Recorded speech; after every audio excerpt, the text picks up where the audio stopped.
আমাদের দেশের সবচেয়ে বড় ঘাটতি হলো আস্থা, ট্রাস্ট। আমরা একজন আরেকজনকে ট্রাস্ট করি না, অথচ আমাদের ধর্মে বলা হয় তুমি অবিশ্বাস করবা না যতক্ষণ তুমি প্রমাণ পাবে না। আলহামদুলিল্লাহ, আমরা আজকে আমাদের ব্যাটারি 75টা দেশে রপ্তানি করছি, দেশে আমরা চাহিদা মেটাচ্ছি। আপনি যদি আপনার পণ্যের উপরে আত্মবিশ্বাস না আনতে পারেন, আপনি বিক্রি করতে পারবেন না। আসসালামু আলাইকুম। আমি জানি আপনারা ক্লান্ত হয়ে গেছেন সারাদিন বসে, তার জন্য সালাম দেওয়ার পরে জবাবের জন্য অপেক্ষা করছিলাম। আপনারা ভালো আছেন?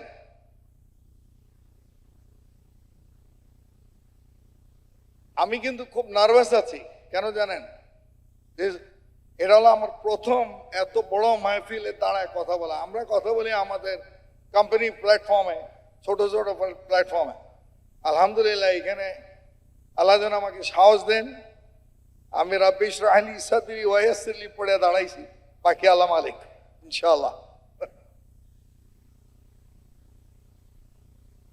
আমি খুবই আনন্দিত আজকে আমরা এখানে যে আছি। আপনারা সবাই উদ্যোক্তা বা উদ্যোক্তা হতে চান। আমি একদিক দিয়ে ফরচুনেট, কারণ আমি উদ্যোক্তার ছেলে। আমি নিজে উদ্যোক্তা হইনি, আমার বাবা উদ্যোক্তা ছিলেন। বাবা মারা যাওয়ার পরে আমরা এই বিজনেসের দায়িত্বটা নেই।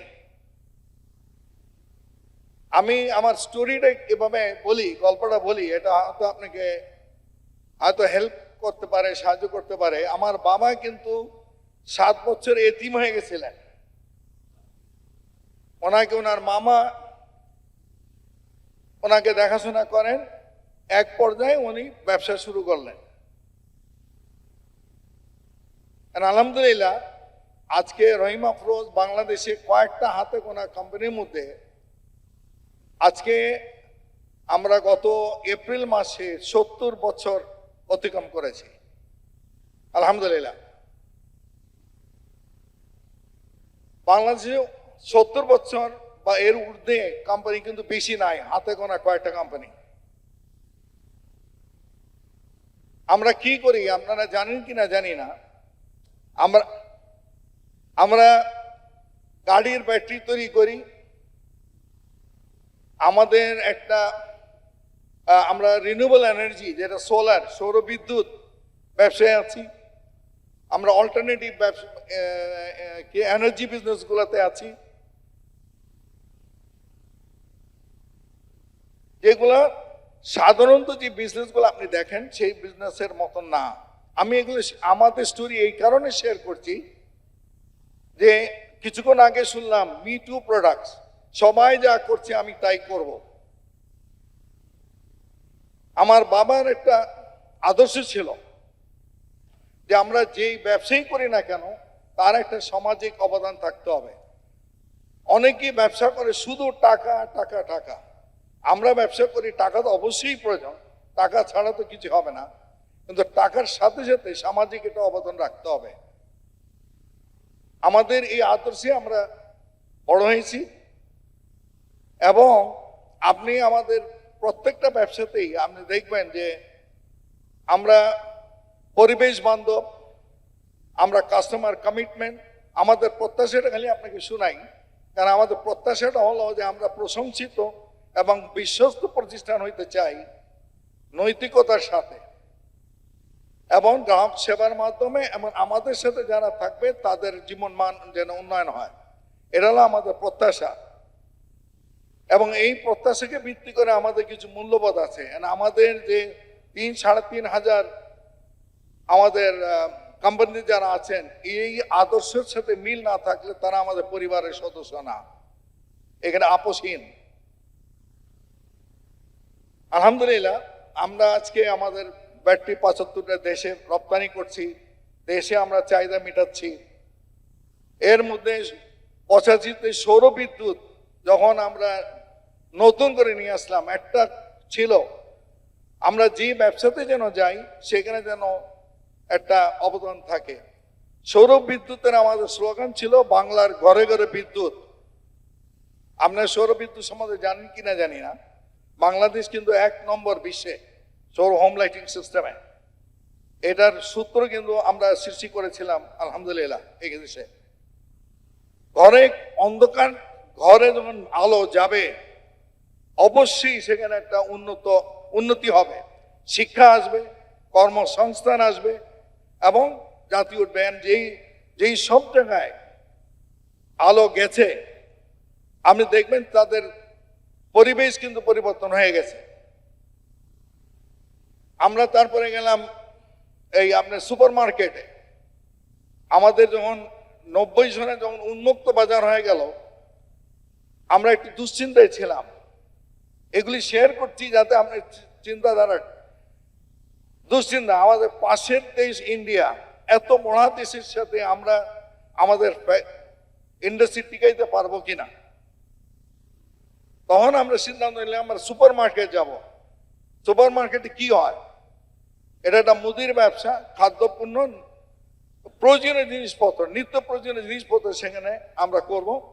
কারণ আমাদের বিশ্বাস সার্ভিস ইন্ডাস্ট্রিতে আমাদেরকে কোনো শক্তি পরাজিত করতে পারবে না। এবং আমরা সেখানে সুপার মার্কেটে গেলাম।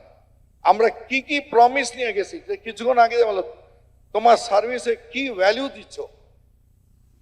আমাদের ভ্যালু ছিল আমরা সঠিক ওজন দিব, পরিষ্কার পরিচ্ছন্ন পণ্য দিব, নিরাপদ থাকবে, নিরাপদ খাদ্য পরিবেশন করব। এবং আপনি দেখবেন 2001-এ যখন আমরা আগরা করি সেই দিন পর্যন্ত আমরা কি খাই আপনারা কেউ জানতেন না। তারপরে আসলো মেয়াদ উত্তীর্ণ, আমরা এস্টাবলিশ করলাম। আজকে আপনি প্রত্যেকটা পণ্যতে একটা বারকোড দেখবেন দেওয়া আছে, মেয়াদ উত্তীর্ণ জিনিস থাকবে। এগুলি কিন্তু আমরা ইন্ট্রোডিউস করেছি এবং আলহামদুলিল্লাহ আমি বলবো আমাদের ব্যাটারিতে আমরা শীর্ষস্থানে। আগরাতে একটা ভালো নাম করেছিলাম। আইপিএস আপনারা শুনেছেন কেন জানি না, একই উদ্দেশ্য, অন্ধকার আসতে দেব না, অন্ধকারকে আমি ঘরে ঢুকতে দেব না। এখন আইপিএস যাচ্ছে। জিনিসটা হলো আপনি কি দিচ্ছেন, কেমনে দিচ্ছেন, আপনাকে আত্মবিশ্বাস আপনার প্রোডাক্টের উপরে আনতে হবে। আপনি যদি আপনার পণ্যের উপরে আত্মবিশ্বাস না আনতে পারেন আপনি বিক্রি করতে পারবেন না। যিনি আমাদের আগের বক্তারা বলে গেছেন যে নিজের উপরে আস্থা আনা, নিজেকে ট্রাস্ট করা। বাংলাদেশের পাসপোর্টের মর্যাদা আপনি বাইরে জানেন আপনারা বাংলাদেশের পাসপোর্টের মর্যাদা কি? বাংলাদেশের পাসপোর্টের মর্যাদা দুঃখজনকভাবে কোনো 2 পয়সা মূল্য নাই। আমরা যখন দাঁড়াই আমাদেরকে সাইড করে দাঁড় করায়। আপনারা যারা বিদেশে গেছেন নিশ্চয়ই এটা এক্সপিরিয়েন্স করেছেন। এটার কারণ কি? এটা কি বাংলাদেশ পাসপোর্টের দোষ না আমাদের দোষ? কার দোষ? আমরা আমাদের নিজের পরিচয় ঠিক মতো উপস্থাপন করতে পারি নাই। আমরা কারা? আনফর্চুনেটলি আমাদের এখান থেকে যে ওয়ার্কাররা যায় তাদের কোনো প্রশিক্ষণ নাই, তাদেরকে শুধু তুলে দিয়ে দেয়, বিমানে পাঠায় দেয়। তারা এই উপমহাদেশের সবচেয়ে নিম্ন ধরনের কাজগুলো করেন। আমাদের এখানে কি প্রশিক্ষণের ব্যবস্থা নাই? অবশ্যই আছে। আমরা এই যে শর্টকাট বুদ্ধি দিয়ে আমরা কিন্তু করতে পারি নাই। আপনারা উদ্যোক্তা হিসাবে আমি বলতে চাই সবাইকে, আপনার পণ্যর ভ্যালু ক্রিয়েট করতে হবে, আপনার পণ্যর উপরে আপনার আস্থা থাকতে হবে। যে সেলসম্যানগুলো আপনি যেটা শুনলাম, আমাদের বেশিরভাগ এক্সপিরিয়েন্স, আপনি সেলসম্যানকে ট্রেনিং দেন কিনা, আপনার প্রোডাক্ট সম্বন্ধে তাকে বোঝাচ্ছেন কিনা, আপনার ম্যানুফ্যাকচারিং সম্বন্ধে বোঝাচ্ছেন কিনা, এটা খুবই দরকার। কারণ আপনি সেলস করতে যে যায় সে যদি না বুঝে সে কিন্তু বিক্রি করতে পারবে না। আমাদেরকে বিনিয়োগ করতে হবে আমাদের সিস্টেমের উপরে, আমাদের লোকদের উপরে, আমাদেরকে আমাদের মানব সম্পদ থেকে তুলতে হবে। তো এইগুলি খুবই দরকার। আর আমি বেশিরভাগ অনেক কিছু বলে ফেলছি, যেটা আমি বসে বসে অনেকগুলি শুনতেছিলাম। তা আমি বলবো যে আমাদের দেশের সবচেয়ে বড় ঘাটতি হলো আস্থার, ট্রাস্ট। আমরা একজন আরেকজনকে ট্রাস্ট করি না। অথচ আমাদের ধর্মে বলা হয় তুমি অবিশ্বাস করবা না যতক্ষণ তুমি প্রমাণ পাবে না। বাট আমরা কিন্তু সবাই ছোটকাল থেকে শুনে আসছি, কারো বিশ্বাস করে না, বিশ্বাস করলেই ঠকবা। বেড়াতে আপনি বড় উন্নত দেশে যান, আপনি ওরা ট্রাস্টের উপরে ডিপেন্ড করে। আমি বিশ্বাস করবো যতক্ষণ তুমি অবিশ্বাসী হবে না, ততক্ষণ আমি তোমাকে বিশ্বাস করবো। আপনি জাপানে যান, আমেরিকায় যান, ইউরোপে যান, ফার্স্ট হলো রাইট মানে সবকিছু হলো ট্রাস্টের উপরে বেস করে। তো আমাদের নিজের পণ্যের উপরে, নিজের উপরে, আমাদের লোকদের উপরে আমাদেরকে বিশ্বাস করে আমাদেরকে আগাইতে হবে। আপনারা যদি সফল হইতে চান তাহলে ওইভাবে আপনাকে আগাতে হবে ইনশাআল্লাহ। তো আমি আমার বক্তব্য এখানে শেষ করব। আপনাদেরকে সবাইকে আমি সফলতা কামনা করি।